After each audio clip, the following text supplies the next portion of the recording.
अस्सलाम वालेकुम क्लास, कैसे हैं आप सब। My name is Usama Haroon. I am here to teach you physics class 9th and today our topic is second chapter kinematics and its topic 2.6 part third equation of motion. आज हमने पढ़ना है थर्ड इक्वेशन ऑफ मोशन के बारे में.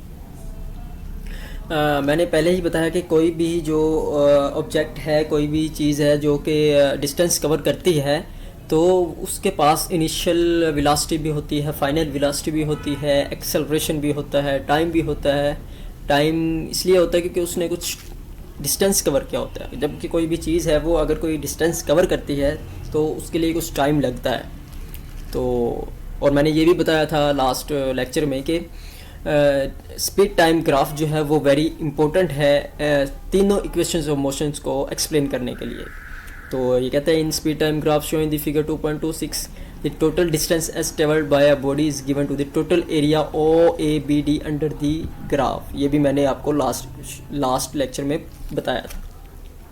तो इसमें जो है ना वो total area OABD S is equal to OA plus BD over 2 multiply OD है.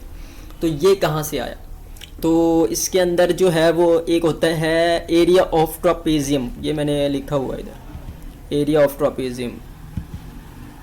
ठीक है, ये जो है ना ये बराबर होता है 1/2. अगर इसको लिखें हम 1/2 सम ऑफ पैरेलल साइड्स. ये OA प्लस BD जो है वो है sum of parallel sides. Parallel sides देखते हैं, पैरेलल साइड कौन कौन से हैं.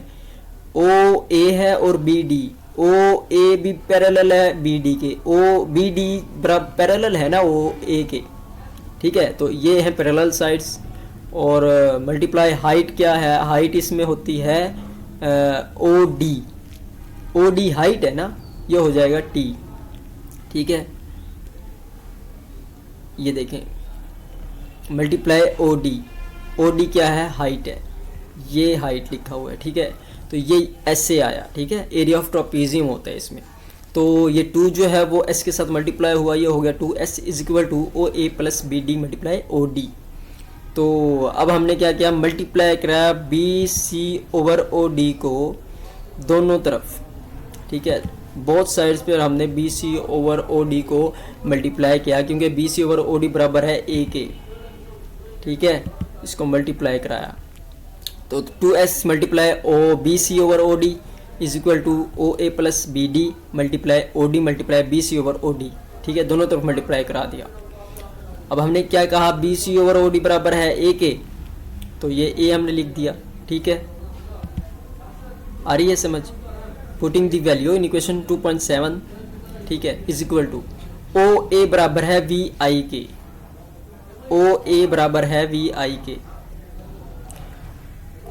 OA बराबर है VI के. ठीक है, और आगे क्या इन्होंने कहा? OA बराबर है VI के और BD बराबर है VF के. BD बराबर है VF के. BD बराबर है VF के. ठीक है, ये यहाँ से इन्होंने लिखा है. इसी तरह अब आगे जाएंगे तो हम BC को क्या लिख सकते हैं? BC को लिख सकते हैं BD माइनस CD. BC को लिख सकते हैं BD माइनस CD. देखो ना, BC को लिख सकते हैं BD माइनस CD, फिर दोबारा BC बाकी रह जाएगा. तो इसीलिए उन्होंने लिख दिया BC को लिख दिया BD माइनस CD. BD होता है VF माइनस CD होता है VI.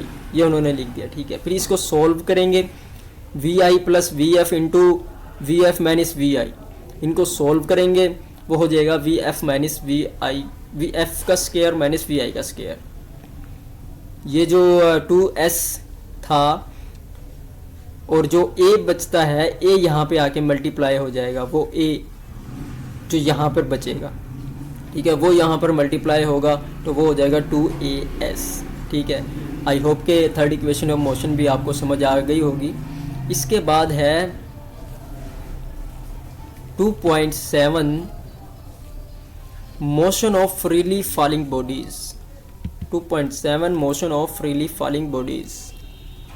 ठीक है, कहते हैं कि motion of freely falling bodies में जो एक साइंटिस्ट था गलीलियो, गलीलियो था साइंटिस्ट जिसने फर्स्टली साइंटिस्ट था जिसने ये नोटिस किया था कि फ्रीली फॉलिंग बॉडीज़ जो हैं, ऑब्जेक्ट्स जो हैं, उनकी एक्सेलरेशन सेम होती है और वो इंडिपेंडेंट होते हैं मैसेज के।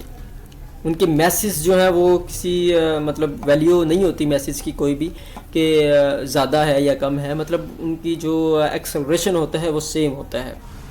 और उसने एक्सपेरिमेंट किया, ही dropped various object of different message from a leaning tower of Pisa.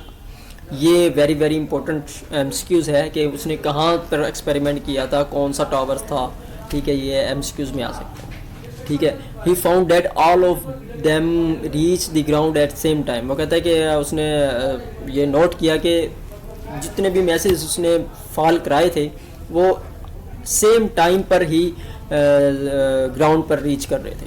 The acceleration of freely falling bodies is called gravitational acceleration. ये शॉर्ट क्वेश्चन आ सकता है कि जो फ्रीली फॉलिंग बॉडीज़ का जो एक्सेलरेशन होता है वो ग्रेविटेशनल एक्सेलरेशन कहलाता है। इसको हम जी से डिनोट करते हैं, जिसकी वैल्यू होती है, जी से डिनोट करते हैं on the surface of the earth, और इसकी जो वैल्यू होती है वो अप्रोक्सीमेटली 10 ms-2 होती है, 10 मीटर पर सेकेंड स्क्वायर।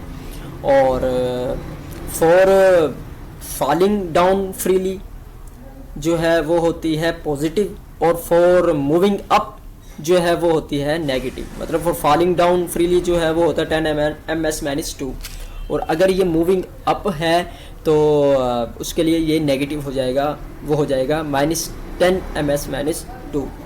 आई होप कि आपको मेरा आज का लेक्चर समझ आया होगा। दुआ है कि आप सब लोग खैरियत से रहें, ठीक रहें।